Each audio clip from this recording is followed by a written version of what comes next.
Gracias, Beto. Buenos días. Se ve bien bonito, ¿verdad? Como dijo, bienvenido. Si él tiene 27, yo tengo 25. Bueno, pues damos gracias a Dios por ello, porque pues la verdad hace tiempo que era tan joven era de 25 y me sentía una anciana. Pero le damos gracias a Dios porque hace tiempo de que llegamos a esta paternidad, hace 25 años, pudimos entender lo que verdaderamente era la alegría de sufrir, lo que era verdaderamente pasar por una... Yo decía que cuando yo llegué a esta organización me sentía la mujer más infeliz del mundo. Aquí decimos que ahora somos la gente más feliz de la tierra, pues yo era la mujer más infeliz de la tierra. Ese era como yo me podía describir cuando yo llegué aquí a FINEC. Y bueno, pues yo solamente es una pequeña introducción para darles mi testimonio. Dice que Dios ha puesto el placer tan cerca del dolor, porque si un día estamos alegres, puede ser que ya para la tarde estemos tristes. Y de eso se trata la vida del ser humano. Todos nosotros, si le quieres dar qué significa sufrir, es sentir con intensidad un dolor, ya sea físico o moral, por una enfermedad o por una situación.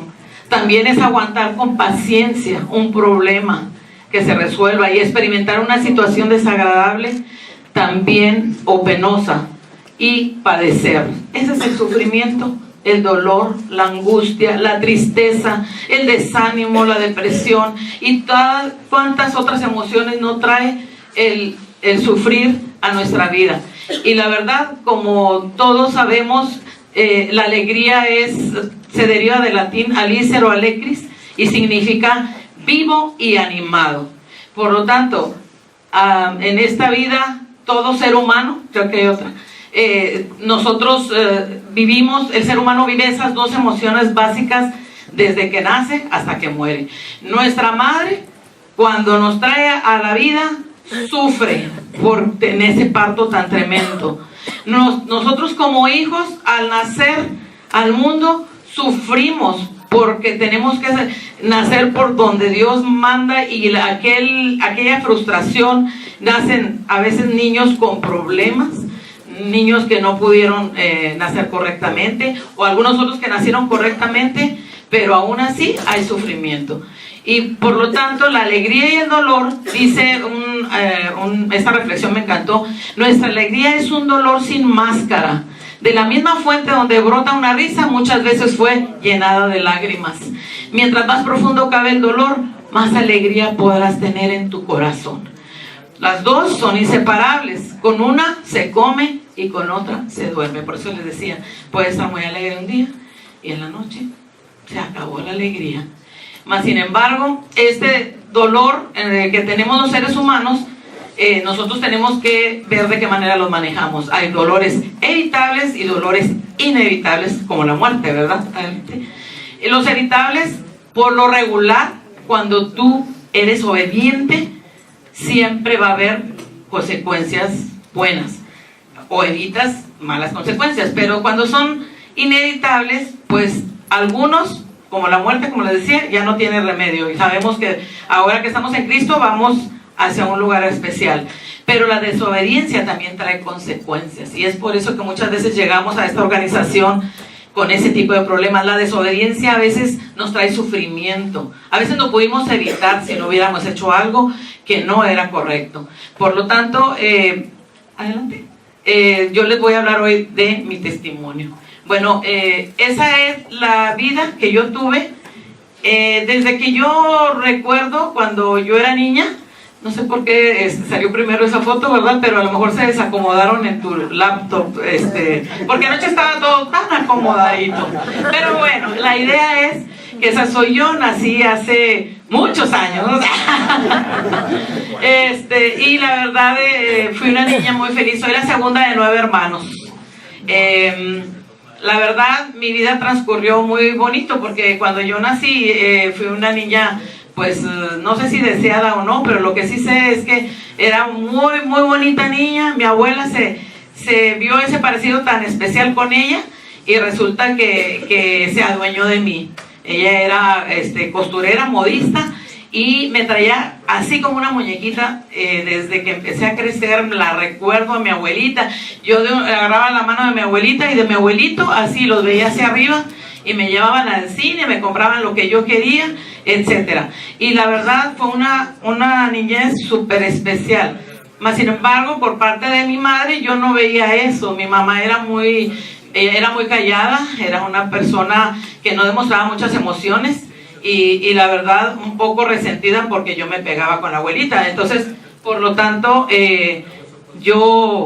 ¿a quién no le gustaría que alguien lo apapachara? Yo creo que a todos, y más cuando somos niños. Entonces mi abuela me contaba cuentos, brincaba conmigo a la cuerda, a la matatena de aquel tiempo, ¿verdad? Si alguien se acuerda de eso. Entonces me peinaba mi pelo, me hacía mis trenzas. Entonces, ¿quién no quiere tener una abuela así? Y que te compre todo y que te traiga para todos lados, ¿verdad? Pues todo mundo tiene esa situación que tiene que ver, que te trae alegría. Más sin embargo, yo estaba causando dolor en mi madre. Ella decía que yo quería más a mis abuelos paternos porque tenían dinero, y que porque sus padres eran muy pobres. Pero mire, yo siempre platico eso porque digo, mire de dónde nace uno. O sea, como, aunque seas niño, digo yo, era chiquita pero no era tontita. Mis abuelitos maternos vivían a un lado del panteón. No tenían luz, no tenían dónde sentarse. Había un fogón, y así como que todos se ponían en cuclillas alrededor del fogón. Lógicamente que eran pobres. ¿Y saben qué platicaban? Puros aparecidos, que por aquí la Llorona, y que aquí era una laguna, y que se lleva a los niños, y que por allá por el patio atrás hay un aparecido. Puras pláticas de gente que se aparecía, y de tesoros y cosas. Esa era la familia de mi mamá. Todo eso era algo que me causaba mucho temor. Por lo tanto, claro que llegaba a la luz, al otro extremo de la ciudad, llegaba a la luz, donde mis abuelitos tenían televisión. Ninguno en el barrio tenía tele, solo mis abuelitos tenían luz, y muchos no tenían luz. Entonces, pues vivían económicamente muy bien. Entonces yo llegaba a la luz. Cuando iba a la oscuridad no me gustaba, y las pláticas menos. Entonces llegaba a la luz, donde se me daba todo, y pues le digo, era chiquita pero no era tontita. Claro que sí, yo quería estar con mis abuelos, y donde me daban amor y todo. Y así creció mi mamá, como un resentimiento, un sentimiento de dolor hacia mí, ¿verdad? Y ella lo manifestaba. O sea, ella se apropió de mi hermana la mayor, y las amigas de mi mami decían, el querer de tu mamá es Juanita. Juanita era mi hermana la mayor. Y pues lo entendía. Yo dije, bueno, el querer de mi abuelita soy yo. Pero todo muy bonito, ¿verdad? Pero un día, cuando yo tenía como 10 años, mi abuela se fue a Estados Unidos, se vino a Estados Unidos. Tenía un hijo en Kansas, y fue a visitarlo. Y yo esperaba día y noche, y contaba las horas, minutos, segundos, y la abuela jamás regresó. Jamás regresó. Y sabe que ese fue el primer dolor que yo tuve en mi vida. Fuertísimo. Se me acabó mi mundo. Mi mundo era mi abuela. Y yo, en ese dolor tan grande, entré, yo creo que en depresión. No sabía qué hacer más que llorar, llorar y llorar. Y no me quedó otra cosa más que pues meterme al seno familiar con mis hermanitos, con mi mamá. Y con esa tristeza empiezo, pues ahora sí, a ser una niña triste. Y empiezo a ver que mi mamá no me daba amor, y pues me tenía que aguantar. Cuando mi mamá amamantaba a los niños, mis hermanitos, ella se acostaba en la cama, y ahí los amamantaba. Y yo me acuerdo que en ocasiones yo me acostaba en su espalda para sentir ese calor. Y nada más, con eso me conformaba, porque no había brazos. Entonces, tienes que seguir tu vida. Te tienes que olvidar de eso. Hay mucho trabajo, hay muchos niños, y todo pasa. Y viendo la diferencia ahora, que mi hermana era su preferida. Pero pues no importa. Los padres a veces cometemos ese error de hacer diferencia con los hijos, y luego se paga una factura. Ahorita hablamos de los dolores evitables y los inevitables. Y a veces como padres nosotros hacemos esa diferencia y causamos dolor a nuestros hijos.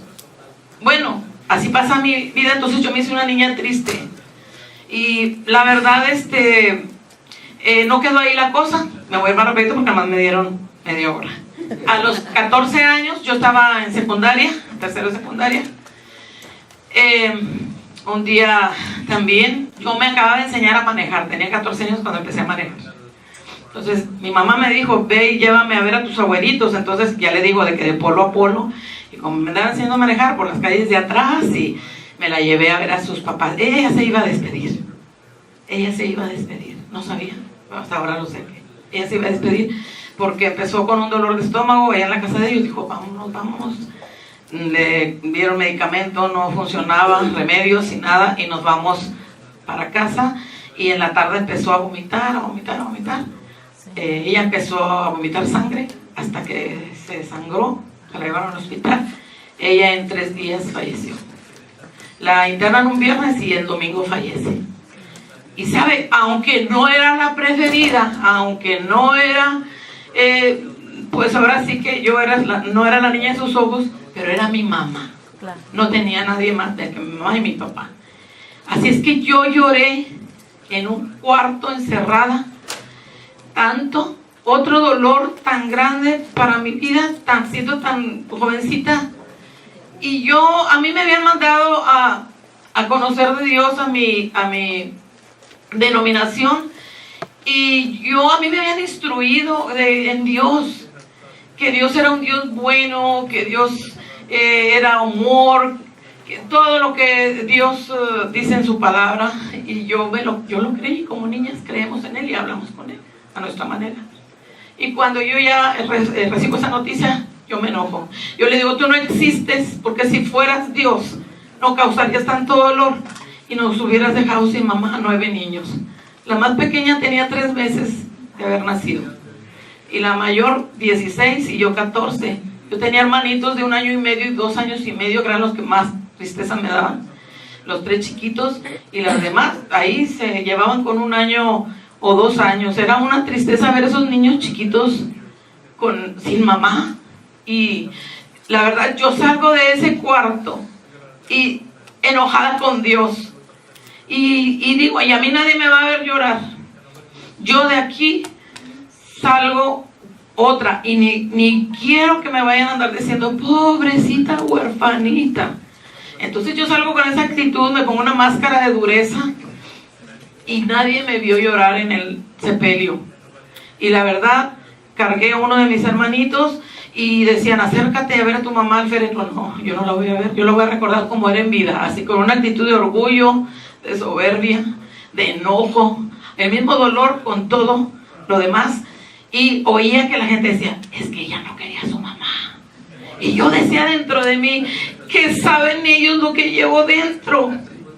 Entonces empecé a odiar también a la gente, porque yo decía, ¿por qué hay otras familias que son felices? ¿Por qué nosotros? ¿Por qué a nosotros?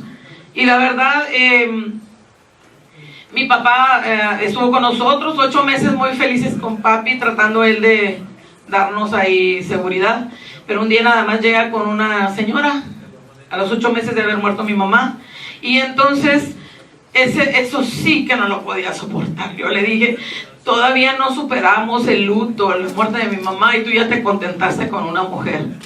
Me decía, entiéndeme, mija, entiéndeme, soy hombre. Mi papá tenía 38 años, mi mamá falleció de 35.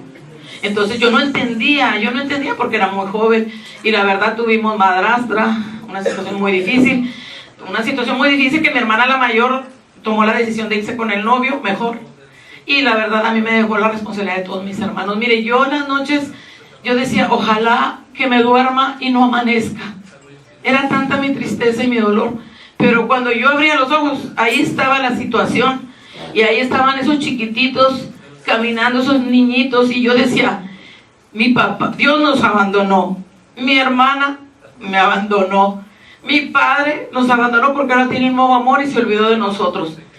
Yo hacerme algo, intentar suicidarme para no vivir, no, esos niños yo no los voy a abandonar como lo ha hecho todo el mundo. Y por esos niños, esos fueron la razón de mi existir, mis hermanitos. por ellos decidí estudiar una carrera corta, porque no había economía, y por ellos Dios me permitió tener vida, aunque estaba llena de mucho odio y resentimiento. Mas sin embargo, Dios siempre está ahí para buscar una manera de hacerme sobrevivir. Y la verdad, estudié esa carrera corta, me recibí de técnico en contabilidad, pero era una muchacha triste. Ustedes pueden ver, era una muchacha triste. Y la verdad, necesitaba mucho cariño, mucho amor, pero no lo encontraba. Yo me tuve que hacer muy fuerte, muy dura, pero también tenía que sobreproteger a mis hermanos. Y la verdad, ellos empezaron a confiar mucho en mí, más que en mi papá. Y por lo tanto, yo a la edad de 17 años me recibo, y también Dios me permite, ahora sí sé que fue Dios que me permite tener un trabajo. Entro a trabajar en un banco. El año del 77 para mí fue muy lindo. Si puedes pasar la foto que salió primero. Yo trabajé en un banco 15 años. Fui ejecutiva bancaria. De ahí empecé escalando puestos y no sé por qué salió así, pero bueno, ese era yo cuando era joven, ¿verdad? Y la verdad, ahora en el 77 es un año que marcó mi vida.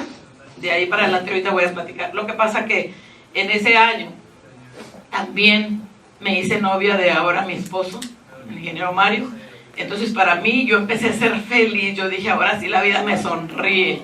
Sí, porque imagínense, el trabajo y el amor al mismo tiempo. En ese 77, el año 77, me enamoro de este hombre tan apuesto que está aquí, todavía guapísimo. Y por lo tanto se me olvida el sufrimiento, ahora tengo gozo y alegría porque ya gano muy bien. Lo primero que fui a mi casa fue a comprarles a mis hermanos comida porque padecían mucho, y empecé a llenarles el refrigerador, empecé a comprarles ropa, compré carro, arreglé mi casa, me empecé a ser una mujer muy importante en mi ciudad. Y todavía me encontré una amiga por ahí en el tenis ayer antier, y les decía a mis compañeras, ella era pero bien fregona en el banco, dice.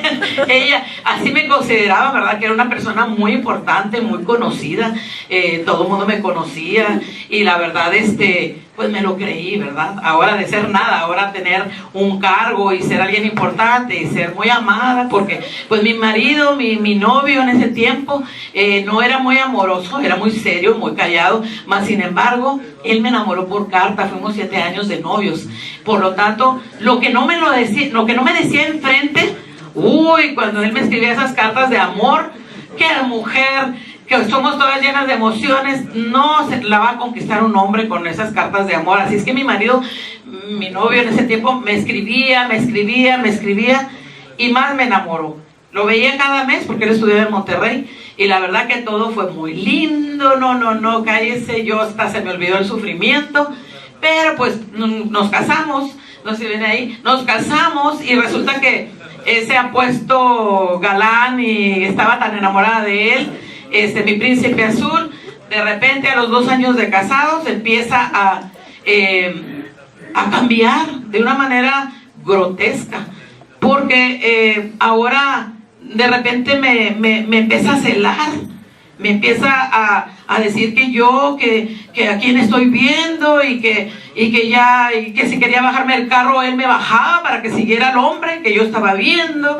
Y así en los eventos sociales no podía voltear a algún lado porque me decía, ya está, tienes un hombre ahí, pero todo alborotado. Y yo decía, ¿quién? Pues cuál, hasta volteaba, ¿verdad? Y la verdad, ¿saben qué me denigraba? Que él, siendo tan guapo y tan apuesto, él me humillaba, pensando que a cualquier persona más no tan agradable como él pudiera estar coqueteando conmigo. Era una cosa tremenda. Si yo iba a un restaurante y se abría la puerta, voltea uno por inercia, y él me decía, ¿qué? ¿Estás esperando a alguien o qué? Entonces, mire, era llorar. Yo volteaba los ojos al plato y le decía, ¿qué es lo que quieres? ¿Me quieres tener con la vista en el plato? Si es posible, sí, me decía. Entonces, mire, fue una cosa tan tremenda de este hombre, que siendo primero tan lindo, ahora haya cambiado. Era un hombre inseguro, tremendamente inseguro. Nomás una vez fue al banco. Y el día que fue, yo me quería desaparecer, me quería meter abajo del escritorio. Le tenía miedo, ya era miedo lo que yo le tenía. Él tenía una cara de ser agradable, ahora desagradable. Y yo lo empecé a odiar. Empecé a tener muchos resentimientos. Ahora un día yo decidí amarlo y un día también se decide odiar, tener resentimiento y llevar en nosotros esos sentimientos. Si usted puede ver la última foto, ahí estábamos en un evento social y él está así muy sonriente porque teníamos máscaras. Y yo por más que quería sonreírme, ahí está la cara triste de nuevo. ¿Ve? ¿Cuánto duró la felicidad? Ya teníamos la primera niña. Y sabe, yo como tenía buen puesto y todo en mi trabajo, yo dije, yo que estoy soportando a este hombre, yo le digo, ¿sabes qué? Yo me casé para ser feliz, yo he sufrido mucho en mi vida y no voy a permitir que tú me estés haciendo infeliz. ¿Sabes? Yo me divorcio de ti. Entonces me dio tan decidida porque pues soy con trabajo, guapa, joven, ya tenía una niña, pero yo dije, yo puedo rehacer mi vida, yo no te voy a soportar. Me vio tan decidida que me dijo, un día me dijo, no, perdóname, voy a tratar de cambiar. Y la verdad que yo vi que este hombre empezó a intentarlo. Pero sabe, cuando uno ya está dañada de su corazón, como mujer, hablo a las mujeres, es bien difícil que se te olvide lo que te hicieron. Es bien difícil, por lo tanto, aunque yo le di una nueva oportunidad, yo ya no lo amaba. Ese hombre que para mí era tan guapo y tan apuesto, ahora lo veía feo, le veía todo lo que por lo que me enamoré de él. Ahora para mí eran sus errores, era algo que no me agradaba. Y sabes, no llevaba amigas a mi casa porque cuando yo las llevaba, él siempre tenía una cara de ogro. Entonces yo, porque no vieran esa cara, mejor no hacía amigas. Y la verdad, ayer platicaba a alguien eso y yo lo quiero comentar también. Cuando iba a mi congregación, porque a veces somos tan espirituales según nosotros, religiosos diría yo, íbamos a mi congregación y yo conocía, todo el mundo me conocía. Yo tenía, así como dijo Armida, tenía que voltear la vista al piso para no saludar a nadie, porque si no él me iba a crear un problema. Entonces, la verdad que es una vida que no puedes soportar mucho. Los eventos sociales, súper, porque como él tomaba, cuando tomaba se ponía bien alegre. Era la manera que se ponía alegre. Entonces era súper divertido, imagínense. Nomás cuando tomaba se ponía divertido. Pero llegábamos a la casa y otra vez era la misma situación. Por lo tanto, nosotros tuvimos bastantes problemas. Mi marido dice, lo he escuchado en su testimonio, porque ahora me tocó darlo a mí. Mi marido dice que cuando él me dijo que él... que íbamos a volver a intentarlo, que él se decía, no siento nada por ella, no siento nada por ella, no siento nada por ella. Y el poder que tenemos en nuestra boca funciona, porque llegó un momento en que él ya no empezó a sentir nada por mí. Yo me la creía que él, pues él me rogó, seguramente me quiere, pero cuando yo escucho su testimonio, él no me quería. Él solamente, pues no quería ser divorciado y que anduviéramos de boca en boca, ¿verdad? Entonces él tampoco me quería. Entonces si nos odiábamos y estábamos ahí, procreamos otros hijos odiándonos y aparentando lo que no era. Déjeme decirle que es algo bien tremendo, porque realmente nosotros trajimos al mundo 2 hijos más y que no fueron del amor. Fueron solamente de un cumplimiento como esposa y de una resistencia, ¿verdad? Porque yo tenía horror en las noches cuando él se acercaba a mí. ¿Por qué? Porque todo el día me martirizaba y en la noche estaba bien puesto como hombre y yo no podía reaccionar así, yo no podía. Por eso yo les pedí perdón a mis hijos, yo no sé si ya llegó mi hija por aquí, y yo les dije... Gloria a Dios, Señor.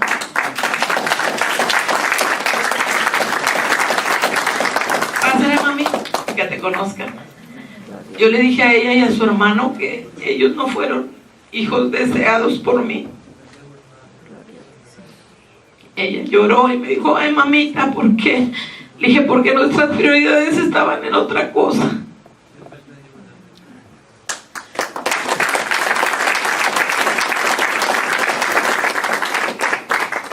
Ellos,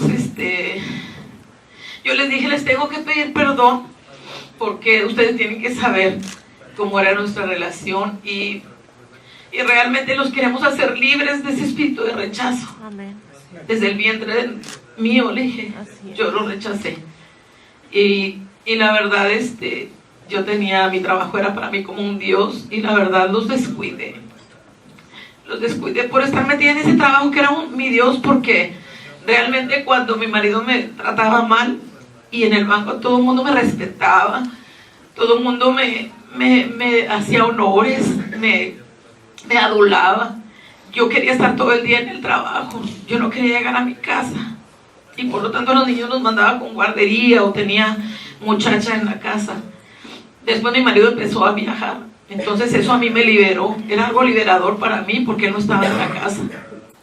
Y la verdad, así llegué a la fraternidad, llegué con una vida de apariencia, porque mucha gente no sabía, ni mis hermanas, ni mis hermanos, que mi marido me permitió que estuvieran conmigo ya de cuando nos casamos, ni mi familia que vivía conmigo sabía que nosotros teníamos problemas matrimoniales, porque decían, pero ¿cómo los vemos muy felices? Le digo, son problemas de alcoba. Le dije, esos no salen de ahí de la alcoba. Y la verdad, así llegamos odiándonos, pero sabe, Dios siempre llega a tiempo. Dios siempre llega a tiempo, porque un día, cuando yo ya no tenía más que tristeza en mi corazón, gracias, un día yo dije, pues de todas maneras no amo a este hombre. Yo también dije, ya no voy a soportar vivir así. Y la verdad que Dios siempre llega a tiempo, pero no llegó con algo muy lindo. O sea, yo sé que Dios no pone el dolor, lo permite. Dios lo permite. Entonces, en nosotros, nuestra primera hija empezó a convulsionar a la edad de 4 años.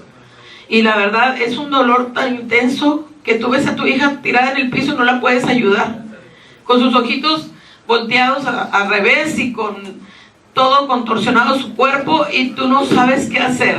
Ahí vi una realidad en mi vida, que nada de lo que yo tenía me podía ayudar a sacar adelante, ni nuestra posición económica, porque realmente esa enfermedad, ni los mismos médicos, 7 médicos nos podían decir que era lo que tenía la niña. Y por lo tanto, cuando yo llego a ese punto, mi marido y yo nos pusimos a reflexionar que si la niña estaba haciendo, era un castigo de Dios, porque nosotros estábamos haciendo cosas que no eran agradables. Yo paré mi divorcio, yo la loca idea de dejarlo, yo dije, ahora sí lo necesito, porque yo necesito, esa cruz es tan pesada que yo sola no puedo con ella. Y la verdad que ahora sí, como para poder compartir el dolor, yo seguí con mi esposo. Se viene la situación económica, me quedo sin trabajo yo. Después de 15 años, acababa de nacer ella, y luego a él también al siguiente año lo liquidan. Y sabe, ahora no solamente teníamos enfermedad en casa, ahora teníamos también una situación económica difícil. Deudas, tarjetas de crédito, nos querían quitar la casa, etcétera. Y la verdad, nos fuimos un año a vivir a Jalisco, y ahí fue donde despidieron a mi esposo. Y la verdad nos pagaron ¿cómo se llama? La mudanza hasta allá, la empresa de mi esposo, pero de regreso no teníamos ni cómo regresarnos. Yo tuve que traerme mis muebles en un camión de vacío, de esos que llevan productos a aquella zona, y pagarle a una persona el diésel. Por lo tanto, así regresamos a Río Bravo, fracasados, por una enfermedad en casa, sin trabajo, y ahora con problemas matrimoniales. Y la verdad, yo con mucha depresión, porque me habían liquidado del banco, no podía superar eso. Y la verdad que a los 2 años que mi marido monta un negocio, porque realmente me dijo, esto no vamos a poder salir adelante de las deudas si no es que monto un negocio, porque un sueldo no nos va a sacar adelante. Mi marido monta un negocio de prestado, no teníamos, pero pusimos una bonita oficina, la llenó de semillas, le dieron una concesión, y ahí buscando él un contador. Ese contador le dijo, Mario, ¿cómo te ha ido? ¿Qué ha sido de tu vida? Y Mario dijo, ni me cuentes, andamos pero bien mal. Ese hombre le dio una invitación para que viniera a la fraternidad, y a partir de ese día, yo le decía, ellos nos invitaron como 3 veces, y la verdad que nosotros no queríamos ir, porque mire, llenos de problemas, pero yo decía, ay, pero pues todo el mundo tiene lo mismo, todo el mundo se está divorciando, todo el mundo tiene problemas. Yo pensaba que era algo que todo el mundo padecía, que nadie podía ser feliz. Y sabe, qué mal estaba. Yo agradezco a esa amiga que me invitó, porque era una ex compañera del banco, ella y su esposo, porque de ese día yo empecé a tener, ¿sabe? Mi hija, como empezaron a darle convulsiones, la niña se hizo especial, se estaba haciendo especial y nosotros no sabíamos nada. La ocultábamos, no la sacábamos, veíamos que tenía comportamiento raro, entonces nosotros no la sacábamos a ningún lado para que no la vieran, porque esa niña, los padres tan perfectos y tan correctos que nos veíamos aparentemente, no podían tener un defecto, por lo tanto no salíamos mejor. Y no sabíamos cómo comportarnos. Yo la maltraté mucho a mi segundo hijo, con mi boca, con los problemas que yo tenía y la situación. Sabe que yo le decía que era un tonto, que no servía para nada, y así fue. Cuando entró a la escuela no servía para nada. No sabía ni cuánto era 1 por 1. No sabía, no contestaba los exámenes. Los exámenes los dejaba en blanco, se bloqueaba. Y yo todavía lo regañaba y le decía, porque ese niño también declaré lo que iba a hacer, que él no iba a poder hacer nada, y eso fue lo que él estaba haciendo. Por eso le digo, hay dolores evitables e inevitables. Si yo no le hubiera dicho a mi hijo hubiera tenido sueños, porque todavía estaba en preparatoria y todavía él no soñaba con ser nadie. Yo le maté sus sueños con mi boca, con los problemas que traía con mi esposo. Ese niño, Dios me permitió, cuando llegué a esta organización, lo primero que Dios me dio fue paz.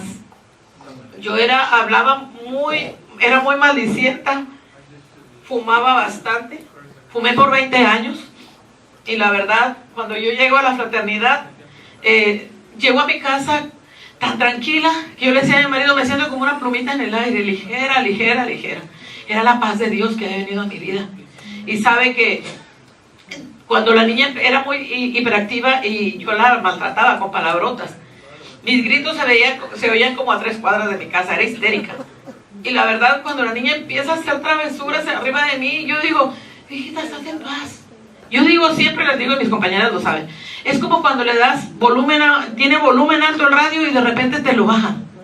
Mi voz no tenía volumen, mi voz era una voz tranquila. Y yo hablándole a la niña muy suavemente, lo que el primer milagro que hizo Dios fue conmigo. Primeramente, reconciliarme con él, porque estaba enojada por todo lo que ha pasado en mi vida. Me tuvo que llevar a ese dolor de ver un hijo enfermo para yo poderlo buscar, porque 7 médicos no pudieron. Entonces el médico de médicos que yo sabía que existía, porque a mí me instruyeron de niña, yo lo había olvidado, nomás me acordaba de él cuando había necesidades grandes. Por lo tanto, ahora yo me reconcilio con mi Padre Celestial, lo recibo en mi corazón y empieza Dios a trabajar en mi vida. Y de verdad, ahorita saludaba a Elisa, que fue mi coordinadora Guadalupe, que los amamos bastante. Ellos vieron nuestro crecimiento. Llegamos 0, me decían, pero ve a la reunión de las damas. Ay, no. Que ahí va a haber puras mujeres acá, muy acá, según yo. Y bueno, me negué hasta que fui. Cuando me voy a encontrar esas hermosas mujeres, Elisa fue mi coordinadora. Párate, Elisa, para que te conozcan. Ella fue mi coordinadora nacional. Y te bendigo el día, Guadalupe, por todo lo que nos enseñaron. Y la verdad, ahí empezó. Yo veía a Elisa con una sonrisa tan hermosa y yo decía, ¿qué tienen estas mujeres? Y cuando me recibieron con un abrazo en la reunión, yo les dije, ¿saben? Yo dije, ¿y estas por qué me abrazan? Si ni me conocen. Y una me dijo, ay, te quiero mucho. Y yo dije, qué viejas tan hipócritas. ¿Cómo me va a conocer alguien cómo me va a amar alguien que ni me conoce? Y la verdad, pero yo sentía algo hermoso ahí. Me empecé a ir a las reuniones. A los 6 meses dejé de fumar. A los 6 meses dejé de fumar. Lo siguiente que Dios me puso fue, le pedí perdón a Dios, luego fui a pedirle perdón a mi padre, a mis hermanos. Empezó un montón de perdones en toda mi familia, pero al que tardé más en perdonar fue a mi marido. Yo tenía 2 años en la fraternidad. Mi marido me empezó a conquistar. Mi marido me buscaba de todas las maneras de ser conmigo agradable. Yo decía, ay, sí, después de tantos años que me martirizó, cree que con unas palabritas me va a convencer. Hasta que un día vino un hombre de Estados Unidos en una de nuestras convenciones. Me acuerdo bien del señor Maiden. No me acuerdo si se llamaba Steve Maiden. No, Steve Maiden son los zapatos. Son Richard Maiden, algo así. Ve cómo eran las mujeres los zapatos de la mente. Ese señor Maiden fue tan usado por Dios porque me descubrió mi corazón. Y el Señor a través de él. Y dijo, dice el Señor que tú tienes una falta de perdón tan grande por tu esposo, con tu esposo, que si no se perdonan ahorita, en este lugar, ahí, las bendiciones nunca van a llegar. ¿Cómo es eso? Yo dije, si tú no perdonas, fíjese, la llave del perdón abre bendiciones. Y yo dije, ¿cómo? Pues si yo quiero que la niña sane, tengo 2 años. Mi marido también me decía, pues te gusta mucho Dios en la fraternidad, pero conmigo nada. Yo no quería estar como esposa con él. Y era verdad. Era verdad. Yo, Elisa sabe, me paraba y todos se caían en el espíritu. La mujer sanadora, la que sanaba, con todos los dones, y con el marido no había nada todavía. Cómo Dios empieza a restaurar áreas. Esa era la llave para que yo pudiera sanar mi matrimonio. Me voy a terminar esto. Y entonces, ¿sabes? Cuando nos vamos mi marido y yo a ese rincón, y me dice mi marido, pues yo te pido perdón. No, tú no me has hecho nada a mí, me dice. No, si los hombres no almacenan nada. Las que almacenamos así somos nosotros.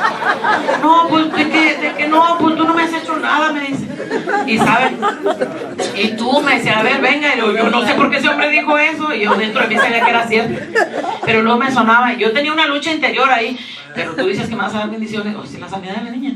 Mira, Señor, yo aquí decía, Señor, me voy a humillar, pero me sanas a mi hija. Yo creo que yo sentí que el Señor me dijo, sí, dale. Y yo en ese momento le digo, bueno, amor, sí, ya me voy a sincerar contigo. ¿Sabes? Esa vez que tú corriste, mi hermana era la que me ayudaba, que me ayudaba a los niños, y tú no me dijiste, córrela porque yo no tengo privacidad. ¿Sabes lo que yo sentía? Agradecimiento por mi hermana, y tú no tuviste el valor de decirle que se fuera, lo hice yo. Imagínate con mis hermanos, que yo los amaba un chorro. Pues entonces lo guardé. Así como eso, le empecé a sacar cosas. Mi marido estaba, todo eso traes en tu corazón. No, más y más, pero ahorita esto es con lo que voy a empezar. Por eso dice, ¿verdad?, que no hablemos histéricas, sino históricas. Tenemos fechas. Saqué un poquito de lo mucho y miren. Perdóname, yo no te había pensado. Cuando me humillabas, todo eso, lo que ya les platiqué. Miren qué cosa tan más tremenda es el perdón, porque de ese día en adelante, de repente, yo de repente veía a mi marido y digo, wow, qué guapísimo marido tengo. Es el mismo con el que yo me había casado. Pero también él me platica que un día estaba con mi hija por ahí en una esquina y que de repente él vio a una persona ahí parada haciendo unas compras y que volteó y dijo, ay, qué guapa mujer está ahí. Y que entonces le dijo, ay, pero pues si es mi mujer. Qué quemada me di, dice mi marido. Ven cómo yo le pedí la sanidad de la niña y por ella yo me humillé a pedir perdón. Pero funcionó, porque el Señor lo primero que quiere es sanar el matrimonio, es restaurar tu relación, porque no puede venir lo demás. ¿Cómo voy a tener sanidad de la niña y todavía enojada con mi marido? No, yo tenía primero que arreglar mi problema con mi esposo para que después vinieran las bendiciones, y ya voy a terminar. Y la sanidad llegó a través de Samantha. Convulsionó muchos años, y a través de que se pasó una situación difícil, nosotros pudimos ver la gloria de Dios. El mismo médico nos dijo, esta niña que tiene un cerebro completamente normal, ella debería tener daño cerebral y ella es sana, totalmente clínicamente por los médicos, y le doy un reconocimiento a Dios, y vamos a reconocer que Él hizo un milagro en ella. Así como restauró mi familia, mi marido empezó a tener negocios, le regaló su mamá un rancho, le llegaban los trabajos a su escritorio. Mi marido ahora vendía seguros de agrícolas, y ahora también asesoraba a los seguros y todo, y entonces aquello empezó a incrementar en su negocio, y todas las áreas, yo tuve sanidad. Ya no puedo hablarles de lo que pasó por la muerte de mi mamá, pero le quiero decir que fuimos libres, mi familia, de la maldición familiar, porque mi abuela fue hechicera, mi bisabuela fue hechicera, mi abuelita curandera, mi mamá nos barría y nos trapeaba con huevo y todo eso. Y digo que la cuarta generación que era yo, de seguro que si no hubiera llegado a Finel, ya tuviera un centro gnóstico de alguna cosa. Fui rescatada por Dios y le doy gracias a Dios por ello, y también a mis hijos, rescaté el amor de mis hijos. Y bueno, pues aquí está Pamela, que a ella le tocó lo mejor de nosotros. Le doy gracias a Dios por esta oportunidad de poder compartir. Yo tengo, como es media hora, pues no vengo a vender libros, porque los venden en la librería Barnes & Noble aquí en McAllen y en todo Estados Unidos. En Amazon. Así es que si usted quiere ir por este libro, va a conocer todo lo que sigue de mi testimonio y los grandes milagros que Dios ha hecho en nuestra vida, porque aquí ahorita por el tiempo no podemos continuar. Le agradezco su atención, muchas gracias por haberme escuchado. Gracias.